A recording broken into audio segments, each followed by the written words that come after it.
네, 기도하겠습니다. 사랑의 하나님, 감사합니다. 주일 하나님께서 주신 귀한 이 시간을 다른 곳에 헛되이 보내지 않고 오늘도 이 예배의 자리를 지킬 수 있도록 우리의 발걸음을 인도해 주심에 감사합니다. 하나님, 오늘 이 시간 하나님께서 우리에게 주시는 귀한 말씀을 통해 우리의 삶의 새로운 또 도전과 또 새로운 깨달음과 또 하나님 말씀에 온전히 순종할 수 있는 우리 믿음의 사람들로 세워지는 은혜가 있게 하여 주옵소서. 감사드리며 예수님의 이름으로 기도하옵나이다. 아멘. 요즘에 우리나라에서 가장 인기 있는 스포츠가 있다면 그건 바로 당연 야구일 것입니다. 저도 야구를 상당히 좋아하는 사람 중에 하나인데요. 요즘에 유독 야구의 인기가 엄청나게 치솟고 있습니다. 특정한 그 팀의 경기를 가려고 하면 이미 티켓을 살 수가 없어서 많은 관중에 도저히 그 티켓을 구할 수가 없어서 현장으로 갈 수가 없이 그냥 TV로만 경기를 중계하는 경우가 참 많이 있었습니다. 이렇게 야구에 대한 열정이 막 엄청나다 보니까 요즘에 야구를 좋아하는 사람들이 더 많아지게 되고 야구장에 가면은 그 경험할 수 있는 그들의 함성 소리와 응원 소리와 거기에서만 경험할 수 있는 그 도파민들이 있더라고요. 그래서 많은 사람들이 정말 이 야구를 정말 좋아한다라는 그런 생각을 하게 됩니다. 우리나라에도 이렇게 야구가 있고 우리나라 야구를 이제 KBO라고 하고요. 미국에도 야구가 있는데 미국은 훨씬 우리보다 더 오래된 야구의 역사를 가지고 있죠. 거기는 이제 메이저리그라고 해서 MLB라는 그런 영어 약자를 씁니다. 미국의 야구의 역사와 인기는 우리나라와 정말 비교되지 않을 정도로 정말 오래되고 스케일 자체가 엄청나게 큽니다.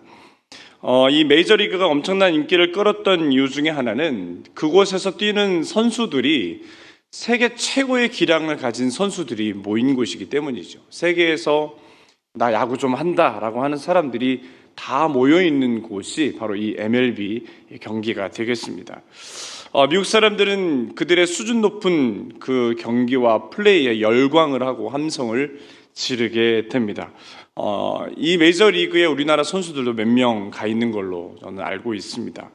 이처럼 메이저리그에는 이렇게 세계 최고의 선수들이 경기를 하다 보니까 그들 중에 최고의 선수들에게 주는 그런 상에 참 많은 관심을 갖게 됩니다. 이 메이저리그에는 포지션별로 상을 주게 되는데 특별히 많은 사람들이 관심을 갖는 포지션은 투수입니다. 단연 이 야구에서는 투수가 가장 또 중요하고 연봉도 가장 많지 않습니까? 이 투수에게 주는 상이 있는데 그 상이 바로 사이영 상이라고 합니다. 그러니까 우리말로 하면 올해 최고의 투수에게 주는 그런 상이라고 생각하시면 되죠. 이 상은 메이저리그에 들어온 이 가장 젊은 투수 중에 그해 가장 잘한 선수에게 주는 그런 상입니다. 누구나 받고 싶지만 아무나 받을 수 없는 상이기 때문에 그 해에 그 사이영 상을 받는 그 최고의 투수에게 주는 그 상을 받는 선수는 엄청난 주목을 받게 됩니다. 그런데 이렇게 사이영상, 이 올해 최고의 투수상을 받은 이 선수들에게는 징크스가 있다고 합니다. 두 가지의 징크스가 있는데 먼저는 아무래도 이제 큰 상을 받다 보니까 많은 사람들의 이제 이목이 집중이 되기 시작하고 스케줄이 바빠지기 시작합니다. 기본적으로 선수라고 하면 체력 훈련을 열심히 해야 되고 또 야구 훈련을 열심히 해야 되는데 그것들을 할 수 없을 정도로 바쁜 스케줄을 소화해내야 되고 여러 가지 광고와 여러 가지 많이 불려다니는 데가 많이 있겠죠. 아무래도 최고의 선수가 됐으니까. 그러다 보니까 훈련을 게을리하게 되고 빠지게 되고 실력이 조금씩 이렇게 줄어들게 됩니다. 두 번째는 이제 많은 구단에서 이 투수의 모든 것들을 다 분석을 하기 시작합니다. 아무래도 최고의 상을 받았기 때문에 저 투수가 왜 최고의 상을 받았는지, 저 투수의 장점과 단점은 무엇인지를 아주 적나라하게 다 밝혀내고 공략을 하기 시작하죠. 그러면서 그 다음 시즌은 이 투수가 엄청난 어려움을 당하기도 힘든 시즌을 보낸다라고 합니다. 이처럼 인생에는 이렇게 큰 성공하는 때가 있습니다. 좋을 때가 있는 거죠. 우리에게 참 좋은 시절들이 있습니다. 그러나 그 시절이 다가온 이후에 뜻하지 않은 실패를 통해서 우리는 많은 어려움을 겪을 때가 있다라고 하는 것이죠. 어떻게 보면 이런 이야기가 오늘 본문에 나오는 이야기와 참 많이 닮아 있다라는 그런 생각들을 하게 됩니다. 오늘 우리가 함께 읽은 본문은 여리고 성을 정복한 이스라엘 백성들이 이 승리의 기세를 가지고 이 아이 성을 정복하는 내용입니다. 그런데 본문을 보면 분위기가 썩 좋지 않다라는 것을 알 수가 있는데요. 오늘 본문 말씀 1절에 보시면 이스라엘 자손들이 온전히 바친 물건으로 말미암아 범죄하였으니 이는 유다 지파 세라의 증손 삽디의 손자 갈미의 아들 아간이 온전히 바친 물건을 가졌음이라. 여호와께서 이스라엘 자손들에게 진노하시니라 그랬습니다. 자, 지금 아직 이스라엘 백성들이 아이성을 공격하기 전의 이야기입니다. 이미 여리고성을 정복하고 모든 것들이 다 정리된 이후에 이 말씀이 지금 시작하고 있다라고 하는 거죠. 그런데 불편한 내용이 있죠. 누군가가 물건을 가져갔고 그것으로 인해서 하나님이 진노하셨다라고 하는 겁니다. 성경에서 하나님이 진노하시는 이유는 뭔가 다른 이유가 있는 게 아니라 한 가지 이유밖에 없습니다. 그들이 하나님의 말씀에 불순종, 하나님이 하지 말라고 했던 것을 어기고 죄를 짓는 것, 이거 외에는 하나님이 인간들에게 진노하신 이유가 한 번도 없습니다. 왜 하나님이 이스라엘 자손에게 진노하셨는가? 여호수아 6장 18절의 말씀에 의하면 여리고성에서 취하는 모든 이 전리품은 하나님께 바쳐야 하는 겁니다. 자, 하나님께 바친다라는 것은 어떤 것일까? 보통 우상 제물은 있는 그대로를 다 그대로 드립니다. 그리고 자기들끼리 막 나눠 먹죠. 하지만 하나님께 드리는 것은 다 태워야 합니다. 가지고 있을 수가 없고 모든 것들을 다 불태워서 없애야 되는 겁니다. 그래서 하나님은 이스라엘 백성들에게 가나안 땅을 점령하고 정복할 때 한 가지를 말씀하셨어요. 그들의 것을 가지지 말고 진멸하라. 다 없애버리라. 그 여리고성을 점령할 때도 하나님께서 분명히 말씀하셨어요. 거기에 분명히 좋은 것들이 많이 있을 텐데 거기에 현혹되지 말고 거기에 있는 모든 물품들을, 전리품들을 하나도 빠짐없이 다 불사르고 없애라. 이게 바로 하나님께 바치는 그러한 의미를 가지는 겁니다. 여러분, 전리품이라고 하면 전쟁을 통해서 나오는 것들인데 얼마나 그 안에 좋은 것들이 많이 있겠어요. 그 여리고 성 안에 정말 값지고 소중한 것들, 그 당시에 수많은 가축들, 금속들, 여러 중요한 것들이, 정말 좋은 것들이 많이 있었을 겁니다. 하지만 아무리 좋은 것이 있다 하더라도 누군가 이것을 소유할 수 없었다라고 하는 거죠.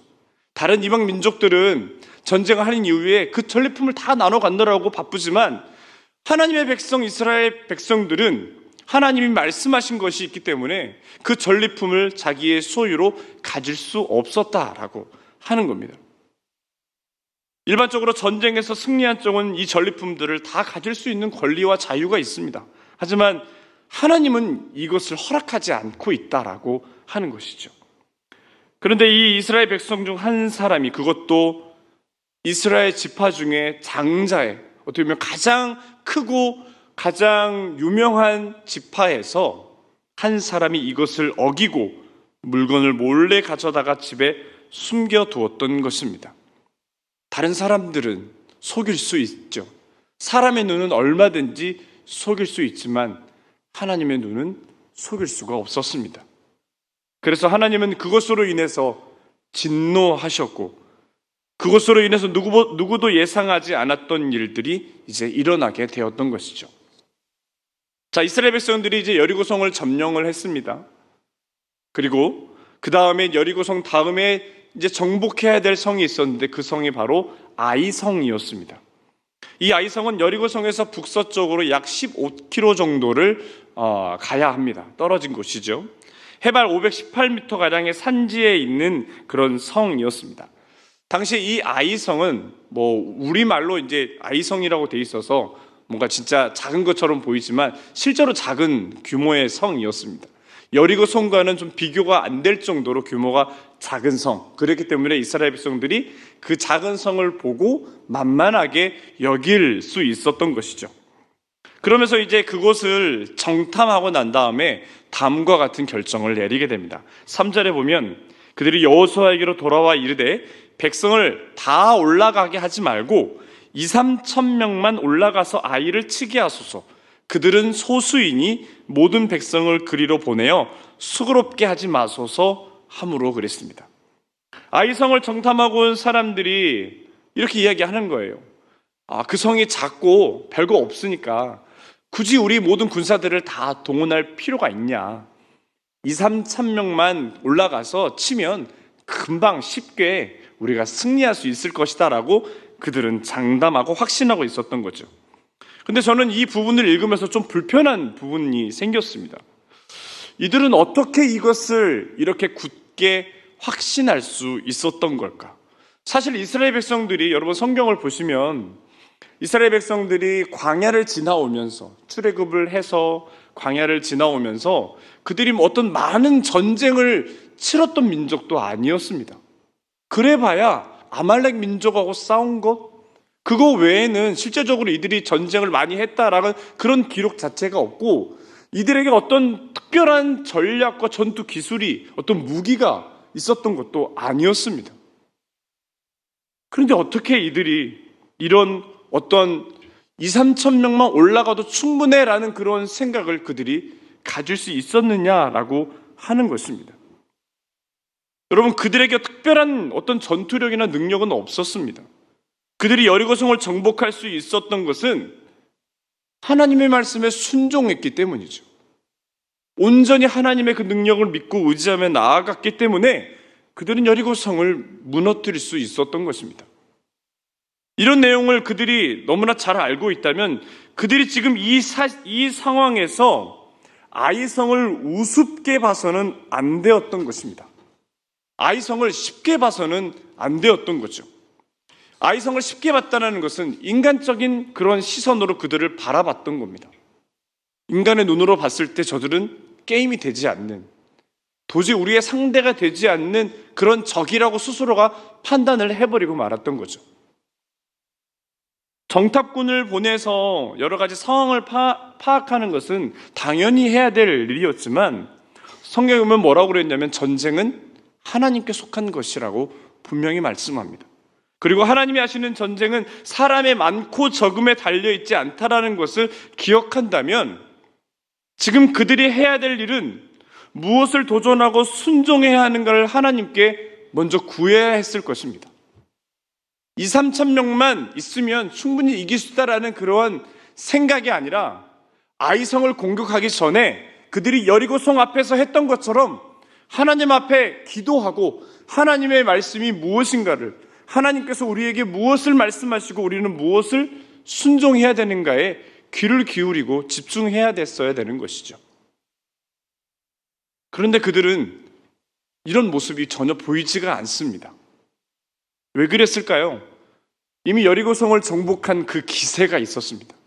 여러분, 도저히 이길 수 없는 여리고성이라고 했어요. 우리는 메뚜기와도 같다 그랬습니다. 그들은 거인들이고 우리는 도저히 그들을 이길 수 없고 저들의 성벽은 견고해서 싸워서 이길 수 있는 상대가 아니라 그랬습니다. 그러나 하나님께서 말씀하시니 그들이 믿고 순종하고 앞으로 나아갔더니 요단강이 갈라지는 기적의 역사가 일어나고 그리고 그저 하나님의 말씀대로 여리고성을 돌았더니 그리고 마지막에 함성을 질렀더니 여리고성이 다 무너졌습니다. 여러분, 이러한 기세라면, 이러한 기세를 가지고 간다면 아이성쯤은 사실은 쉽게 이길 거라고 스스로가 자만했을 것 같은 그런 마음들을 쉽게 가질 수 있었던 거죠. 그러나 여러분, 결과는 어떻게 됐습니까? 허무하게 패배하고 말았습니다. 제대로 싸워보지도 못하고 아이성 군사들에게 기습 공격을 당하여서 36명 정도 되는 군사를 잃어버렸습니다. 사실 이스라엘 군사의 전력으로 봤을 때 36명 인원이 손실된 것은 사실 큰 손실은 아니었습니다. 여리고성을 정복한 그들에게 아이성의 패배는 그러나 큰 그들에게 충격을 주었다라는 것을 우리가 확인할 수 있는 거죠. 5절에 보시면 이런 충격을 잘 묘사하고 있습니다. 아이 사람이 그들을 36명쯤 쳐 죽이고 성문 앞에서부터 스바림까지 쫓아가 내려가는 비탈에서 쳤으므로 백성의 마음이 녹아 물같이 된지라 그랬습니다. 여기 보시면 특이한 표현이 있죠. 백성의 마음이 녹아서 물같이 되었더라. 쉽게 말해서 그들은 엄청난 두려움에 휩싸였다라고 하는 것입니다. 여리고성을 정복할 때도 이러한 두려움은 그들에게 없었습니다. 그런데 아이성에 생각지도 못한 실패를 경험하고 난 이후에 그들에게 찾아온 것은 두려움이었습니다. 여리고성보다 훨씬 작은 성이었지만 그들은 그 작은 성 하나도 어찌할 수 없는 그런 아주 힘들고 괴로운 그들의 마음이 다 녹아버릴 정도로 어마어마한 두려움에 지금 휩싸여 있는 것을 우리가 확인할 수 있죠. 그러나 여러분, 이와 비슷한 표현이 어디에 또 나오냐면 여호수아 2장에 보면 이런 내용이 나옵니다. 여호수아 2장 9절에 우리가 너희를 심히 두려워하고 이 땅 주민들이 다 너희 앞에서 간담이 녹나니 우리가 듣자 곧 마음이 녹았고 너희로 말미암아 정신을 잃었나니. 여러분, 이 말은 여리고에 있던 이 라합이라는 여인이, 정탐꾼 2명이 가서 라합이라는 여인을 만나지 않습니까? 그 여인이 이스라엘 정탐꾼들에게 했던 그 말이 여기 있습니다. 당시 라합은 이스라엘이 믿는 그 하나님에 대한 엄청난 두려움과 그 믿음을 가지고 있었습니다. 상천하지의 하나님, 하늘에도 계시고 땅에도 계시는 그 하나님을 이 라합이 찬양하고 믿고 있고 그런 이스라엘의 하나님을 그가 두려워하고 있었다라고 하는 거죠. 그래서 이스라엘 백성들은 아직 그들의 상황들을 몰랐지만 그 당시에 이스라엘 백성들이 진격하고 오는 그런 상황에서 여리고 성 안에 있는 사람들의 마음은 이미 다 녹아져 내렸다라고 하는 거예요. 엄청난 그 두려움에 휩싸였다라고 하는 것입니다. 그 당시 이스라엘 백성들의 이 기세가 이렇게 대단했습니다. 그들이 특별한 전투 기술과 어떤 능력이 있어서가 아니라 하나님의 능력이 그들과 함께하니 그 성 안에 있는 적군의 마음이 다 녹아져 버렸다라고 하는 것을 알 수가 있는 것입니다. 여러분, 그들에게 있었던 이러한 이 기세가 어디서부터 난 거예요? 그들 스스로가 만들어낸 그런 능력입니까? 아닙니다. 하나님께서 그들에게 주신 거였습니다. 그들이 믿음으로 순종하고 믿음으로 나아갔더니 하나님께서 그들에게 그러한 기세를 주셨고 그것을 바라보고 있는 적군이 그들의 마음이 다 녹아져 없어져 버릴 정도로 엄청난 두려움에 휩싸이는 일들을 우리가 바라보게 되는 거죠. 그런데 오늘 본문을 보십시오. 본문 상황을 보면 이들에게 있었던 그 엄청난 기세는 다 어디 갔는지 사라지고 그 작은 성 아이성 정복에 실패하자마자 이제는 적군의 마음이 녹은 것이 아니라 이스라엘 백성들의 그 마음이 녹아져 내리고 있었다라고 기록하고 있는 거죠. 이런 상황에서 지도자 여호수아는 너무 답답했습니다. 왜? 하나님께서 우리를 여리고 성도 정복하게 하신 하나님이 왜 우리에게 이러한 일들을 경험하게 하시는가? 왜 이렇게 뜻하지 않는 실패를 우리에게 주시는가? 우리에게 엄청난 성공의 길을 열어주셨다라고 생각했는데 왜 우리에게 이러한 뜻하지 않는 실패를 우리에게 경험하게 하시는가? 여호수아는 이해할 수 없었습니다. 왜요? 이스라엘 백성들 중에 그 누군가가, 그 많은 사람들 중에 한 명이 그러한 죄를 저질렀으리라고는 상상도 못했을 것입니다. 여호수아는 모든 것을 잘 준비했다라고 생각했습니다. 그 정복한 기세를 가지고 가면 당연히 이길 수 있다라고 생각했지만 결과는 반대였던 거죠. 6절에 보면 여호수아가 옷을 찢고 이스라엘 장로들과 함께 여호와의 궤 앞에서 땅에 엎드려 머리에 티끌을 뒤집어 쓰고 저물도록 있다가 그랬습니다. 도저히 답답해서 안 되겠는 거예요. 아니, 왜 하나님 우리를 여기까지 인도하신 이유가 뭡니까? 우리를 이렇게 실패하기 위해서, 실패의 쓴잔을 맛보기 위해서 우리를 여기까지 인도하신 건가요? 왜 그러면 여리고성을 정복하게끔 우리에게 승리를 주신 건가요? 계속 퀘스천 마크를 보내면서 하나님 왜 우리에게 이러한 실패를 주십니까? 라고 하면서 죄를 뒤집어 쓰고 자신의 옷을 찢어가면서 하나님 앞에 엎드려 기도하는 여호수아의 모습을 보게 됩니다. 그랬더니 하나님께서 여호수아에게 이렇게 말씀하시죠. 오늘 말씀 11절 12절 말씀인데요, 이스라엘이 범죄하여 내가 그들에게 명령한 나의 언약을 어겼으며 또한 그들이 온전히 바친 물건을 가져가고 도둑질하며 속이고 그것을 그들의 물건 가운데 두었느니라. 그러므로 이스라엘 자손들이 그들의 원수 앞에 능히 맞서지 못하고 그 앞에서 돌아섰나니 그랬습니다. 여기 보시면 그들이 원수 앞에서 능히 맞서지 못하고 패배하고 돌아온 이유를 분명히 말씀하고 있죠. 이스라엘 백성들 중 누군가가 하나님의 말씀을 어겼다라고 하는 겁니다. 불순종했다라고 하는 겁니다. 하나님께 온전히 바치라고 한 그것을 바치지 않고 그들 중에 누군가가 가져갔다라고 하는 겁니다. 그들이 아이성 사람들 앞에서 패한 것은 그들의 기세가 낮아서가 아니고, 그들이 어떤 전투력이 낮아서가 아니라 그들이 하나님 앞에 온전하지 못했기 때문이다라고 하나님은 알려주어 있었던 것입니다. 그러면서 하나님께 계속해서 이렇게 말씀하시죠. 13절에 이제 어떻게 해야 되는가? 너는 일어나서 백성을 거룩하게 하여 이르기를 너희는 내일을 위하여 스스로 거룩하게 하라. 이스라엘의 하나님 여호와의 말씀에 이스라엘아 너희 가운데 온전히 바친 물건이 있나니 너희가 그 온전히 바친 물건을 너희 가운데서 제하기까지는 내 원수들 앞에 능히 맞서지 못하리라. 여기 보시면 하나님이 여호수아에게 중요한 말씀을 하시죠. 그것은 바로 내 백성을 거룩하게 하라라고 말씀을 하십니다. 왜 하나님은 이 거룩하게 하라는 말씀을 하시는 걸까? 출애굽기 19장에 보면 이런 말씀이 있습니다. 너희가 내게 대하여 제사장 나라가 되며 거룩한 백성이 되리라. 너는 이 말씀을 이스라엘 자손에게 전할지니라 그랬습니다.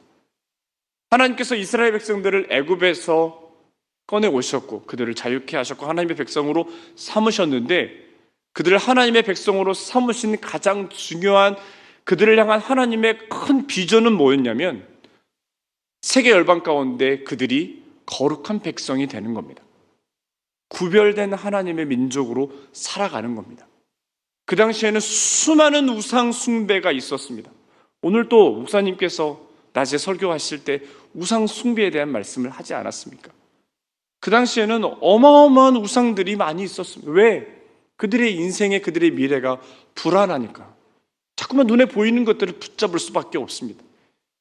비가 필요한데 비를 잘 내려준다고요? 그러한 신이 있다고요?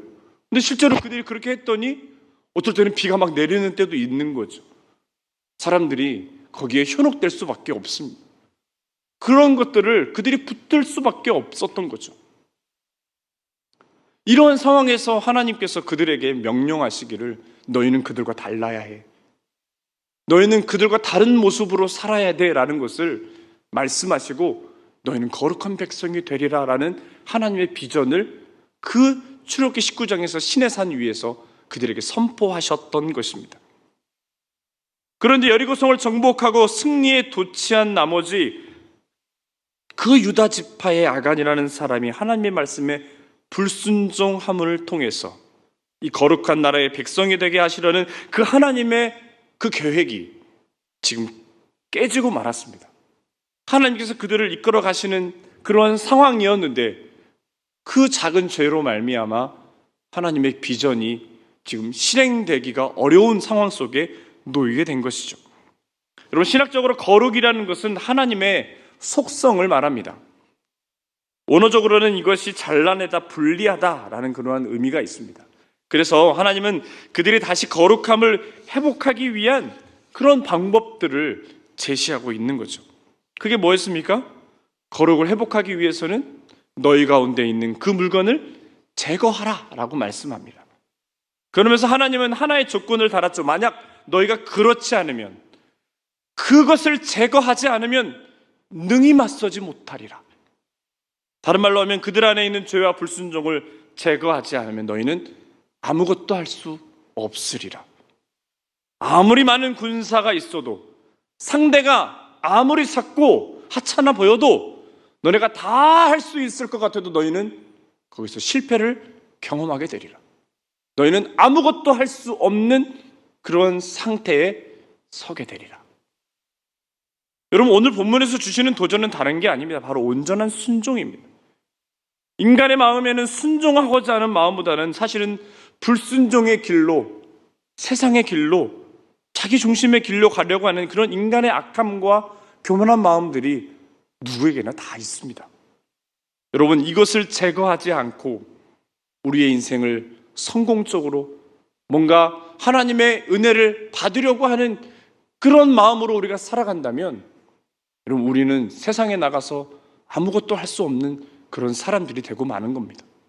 아무리 내가 어떤 자격을 가지고 있고 능력을 가지고 있고 대단한 경험을 가지고 있다 하더라도 하나님이 원하시지 않는 그런 모습들이 내 안에 어딘가가 있다면, 그것이 하나님 앞에 해결되지 않고 내 안에 그것이 제거되지 않은 상태로 그렇게 살아간다면 우리는 아무런 능력이 없는 무능한 사람으로 이 세상에 서게 되는 것입니다. 여러분, 우리는 오늘 이 아이성의 실패를 보았습니다. 왜 하나님이 그들을 실패하게 하셨을까? 여러분, 왜 하나님이 우리의 길을 막으실까요? 저는 이렇게 생각해 봅니다. 왜 하나님이 우리에게 이러한 일들을 경험하게 하시는가? 저는 이것이 하나님의 브레이크라고 생각합니다. 앞으로만 달려가고 있는 우리의 인생에 때로는 브레이크도 필요한 것이죠. 브레이크 없이 달려가는 차는 너무너무 위험합니다. 많은 사람들을 죽이기도 하고 많은 피해들을 또 하게 되는 거죠. 하나님께서 우리에게 이러한 패배의 순간들을 경험하게 하시고, 때로는 속상하고 힘들고 어려운 순간들을 경험하게 하시고, 뜻하지 않는 그런 상황들을 경험하게 하시는 이유는 우리에게 브레이크를 거시는 겁니다. 누구를 바라보라고요? 하나님만 온전히 바라봐라. 네 능력이 아니라 하나님이 주시는 은혜와 능력으로 살아가는 것임을 깨닫게 하시기 위해서 우리에게 그러한 브레이크를 우리에게 허락해 주시는 겁니다. 여러분, 우리는 이 아이성의 실패를 보았지만 우리는 이러한 실패에만 우리가 집중해서는 안 됩니다. 실패에만 우리가 집중해서는 아무것도 우리가 얻을 수 있는 것들이 없습니다. 중요한 것은 그들의 실패가 아니라 그들이 성공했던 그런 순간들을 우리가 바라보고, 그들이 어떻게 그렇게 성공해서 어떻게 그렇게 하나님의 은혜를 경험하게 되었는가에 우리가 더 많은 집중과 더 많은 관심을 가져야 한다라고 하는 것입니다. 여러분, 이스라엘 백성들이 하나님의 말씀에 불순종했을 때 어떻게 됐습니까?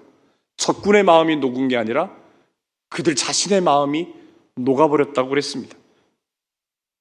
마음이 녹아버린 자들은 아무것도 할 수 없었고 모든 전투력을 다 상실해버리고 말았죠. 여러분, 우리는 기억해야 합니다. 뜻하지 않는 실패를 당했다면, 갑자기 하나님께서 우리의 인생에 브레이크를 걸었다면, 그것으로 인해서 내가 억울해하기보다는 우리는 내가 성공하고 내 삶이 평안했을 때, 또 내 삶에 하나님의 은혜로 가득했을 그때를 생각하고 떠올려 보라라고 하는 겁니다. 내가 그때 어떠한 자리에 있었는지, 내가 어떠한 순종의 자리에 있고 내 안에는 어떠한 하나님의 말씀으로 가득했는지, 내가 그 순간에 어떠한 영적인 도전들을 내가 하고 있었는지, 그리고 거기에 어떤 하나님의 은혜가 있었는지 우리는 생각해야 된다라고 하는 것입니다. 여러분, 내가 감추고 있는 그런 전리품은, 죄의 전리품은 무엇인가 여러분 생각하셔야 됩니다. 하나님 앞에 감추고 회개하지 못한 죄의 전리품이 있다면 여러분, 빨리 그것을 찾아서 우리는 하나님 앞에 모든 것들을 다 태워야 합니다. 여러분, 이것이 되면 내가 하나님을 떠나서는 아무것도 할 수 없다라는 그런 사실들을 우리는 다시 한번 깨닫게 되는 겁니다. 세상에 아무리 많은 능력이 있고 많은 지식이고 경험이 있다 하더라도 안 되는 것이 분명히 있습니다. 하나님이 분명히 우리의 삶에 브레이크를 거실 때가 분명히 있다라고 하는 것입니다. 그때 우리는 기억해야 됩니다. 우리가 잘 나가고 내 삶에 평안했을 때, 하나님의 은혜를 과덕했을 때 내가 무엇을 했던가? 내가 하나님을 향해서 하나님께서 말씀하시는 그 말씀과 그 영적인 도전들의 그 자리에 내가 어떻게 서 있었는가를 우리는 기억하고 생각해내야 된다라고 하는 겁니다. 여러분, 우리는 하나님께 붙어있지 않으면 아무것도 할 수 없는 그런 무능한 존재임을 우리는 알아야 합니다. 그래서 요한복음 15장에서 주님은 이렇게 말씀하시죠. 나는 포도나무에 너희는 가지라. 내가 그 안에 거하면 사람이 열매를 많이 맺나니 나를 떠나서는 너희가 아무것도 할 수 없습니다. 나를 떠나서는 너희가 아무것도 할 수 없다고 분명히 말씀을 하고 계시지만 실제적인 우리의 삶은 그렇지 않습니다. 우리 주님 안에 붙어있지 않아도, 주님이 내 안에 거하지 않고 내가 주님 안에 거하지 않아도 우리는 이미 충분히 내 마음대로 그렇게 살아가고 있고 아무렇지도 않게 살아가고 있는 것이 우리 인생의 문제이죠. 우리 마음대로 그렇게 살아갈 수 있는 것이 우리 인생입니다. 여러분, 이런 마음이 내 안에서 녹아져야 하는 것입니다. 내 안에 있는 죄의 불순물들, 그 불순종의 찌꺼기들, 죄의 찌꺼기들, 여러분, 내 힘으로 해결할 수 없는 것이죠. 오직 예수 그리스도의 그 보혈의 은혜로만이 내 안에 있는 이 모든 것들을 다 녹여줄 수 있게 되는 겁니다. 여러분, 우리 인생에는 내가 감당하기 어려운 인생에 그 여리고가 있는가 하면 만만하게 보였던 이 아이성도 있습니다. 우리는 늘 어렵고 힘든 문제 앞에서 실패하는 것이 아니라 가장 쉬워 보이는 문제 앞에서 우리는 실패한 경우가 많이 있죠. 그런 실패를 다시 반복하지 않기 위해서는 오늘 본문에 나오는 이 아이성의 실패를 통해 우리는 다시 교훈을 얻어야 되는 겁니다. 불순종했을 때에 우리의 마음이 어떻게 되었었는지, 이스라엘이 불순종했을 때 그들의 마음이 녹아졌다고 했듯이 우리가 하나님 앞에 불순종했을 때 우리의 마음은 녹아져야 되는 것입니다. 그리고 순종했을 때 어떤 하나님의 은혜가 있었는지를 우리는 그 순간을 늘 기억할 수 있어야 하는 겁니다. 오늘 또 우리는 하나님을 떠나서는 살 수 없음을 우리 모두가 고백했으면 좋겠습니다. 그래서 우리가 부르는 찬양에 이런 가사가 있습니다. 마침 오늘 우리 두 형제가 이 찬양을 불러주었는데요. 어려운 일 당할 때 나의 믿음 적으나 의지하는 내 주를 더욱 의지합니다. 세월 지나갈수록 의지할 것은 예수뿐일세. 무슨 일을 만나도 예수 의지합니다. 그렇습니다. 여러분, 어려운 일을 당할 때, 큰 성공 이후에 뜻하지 않은 실패를 경험할 때 우리는 기억하는 겁니다. 바로 예수를 의지하는 겁니다. 주님의 말씀에 순종하는 겁니다. 세월이 지나갈수록 우리가 붙들어야 할 것은 바로 예수 그리스도의 그 이름임을 우리가 기억하는 겁니다. 바로 예수님의 보혈의 은혜로 기억하고 주님의 십자가 앞으로 나아가서 그분의 보혈로 내 안에 있는 모든 죄의 문제를 깨끗하게 녹이고 씻어낼 때에 거기에 하나님의 귀하신 은혜가 있음을, 또 우리를 늘 하나님의 푸른 초장으로 그 성공의 자리에 늘 하나님께 감사와 찬송을 올려드릴 수 있는 그런 자리에 우리를 인도하실 것임을 오늘 말씀을 통해서 우리 모두가 함께 기억하는 그냥 말씀이 되기를 소망합니다. 함께 우리 말씀을 위해서 함께 기도하도록 하겠습니다. 함께 기도하실 때 뜻하지 않는 또 실패와 우리가 어려움을 당할 때가 있습니다. 하나님이 갑작스럽게 우리의 삶에 브레이크를 거실 때가 있습니다. 우리는 예수 그리스도의 그 보혈을 우리가 다시 한번 생각해야 합니다. 내 안에 있는 죄의 문제가 주의 보혈로 깨끗하게 씻어지게 하여 주옵소서. 내가 잘 나가고 하나님의 은혜로 성공하고 하나님의 은혜로 가득했던 그런 순간들을 내 삶 속에서 생각하게 하셔서 하나님, 내 마음이 내 안에 있는 모든 죄의 문제들이 다 녹아지는 역사가 일어나게 하시고 하나님의 말씀으로, 하나님의 사랑으로, 하나님의 크신 은혜로 가득 차는 우리의 인생이 될 수 있도록 인도해 달라고, 내 안에 있는 모든 죄의 쓴뿌리가 제거되고 주님의 말씀에 온전히 순종하는 그런 믿음의 사람이 되기를 시간 함께 우리 기도하며 나아가겠습니다. 주님, 오늘도 귀한 말씀 주셔서 감사합니다. 하나님께서 우리에게 뜻하지 않는 어려움들을 겪게 하실 때가 있습니다. 우리 인생의 브레이크를 거십니다.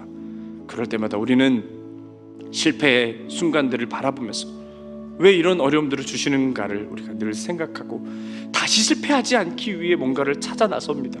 하지만 하나님, 우리에게 주신 그런 실패 앞에서 온전히 우리 하나님의 뜻이 무엇인가를 발견하게 하시고 내 안에 있는 죄의 불순물들을 녹여서 없애는 그런 작업들을 통해 아버지 하나님 예수 그리스도의 보혈로 말미암아, 보혈의 은혜로 말미암아 이 모든 것들이 다 제거되고 녹아내릴 수 있음을 우리 모두가 기억하며 살아갈 수 있는 우리 믿음의 사람들 되게 하여 주옵소서.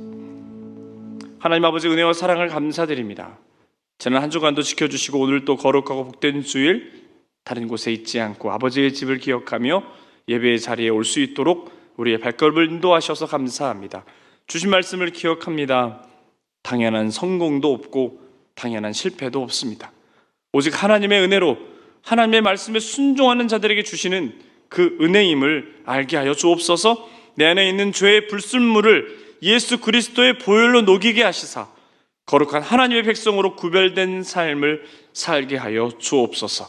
무슨 일이 있어도 내가 의지할 것은 오직 예수 그리스도이심을 기억하는 오늘의 귀한 말씀이 되게 하시고 한 주를 살아갈 때 이 말씀을 우리 마음속에 품고 온전히 우리 하나님만을 의지하며 하나님께 붙어있기를 도전하는 우리 믿음의 사람들 되게 하여 주옵소서. 예수님의 이름으로 기도하옵나이다.